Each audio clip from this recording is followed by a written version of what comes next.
గణేశాయ నమః. ముందుగా మీ అందరికీ వినాయక చవితి శుభాకాంక్షలు. మన గణపయ్యని చూడండి ఎంత బాగున్నారో. వర్షం వల్ల ఈసారి వినాయకుడిని తెచ్చుకోవడం, పూజా సామాగ్రి అన్నీ తెచ్చుకొని పూజ చేసుకోవడం చాలా లేట్ అయిపోయింది. ఇంకా సాయంత్రం వరుణదేవుడు కొంచెం సేపు కరుణించారనమాట. ఇంకా వెంటనే మేము బయటికి బయలుదేరాము బయట వినాయకుడిని చూడడానికి. ఇదొచ్చేసరికి కేపీహెచ్‌బీ రోడ్ నంబర్ 5లో అనమాట. చూసారు కదా, వినాయకుడి విగ్రహంతో పాటు ఇలా శివలింగం, శివయ్య విగ్రహము ఇలా అన్నీ పెట్టారనమాట. డెకరేషన్ అయితే చాలా బాగుంది.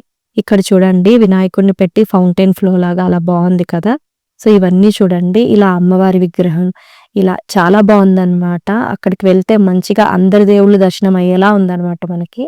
కుదిరితే మీరు కూడా వెళ్ళి ఒకసారి చూడండి, చాలా బాగుంది. అలాగే మీకు వీడియో నచ్చితే లైక్ చేసి సబ్స్క్రైబ్ చేసుకోండి. Thanks for watching. Tata, by by.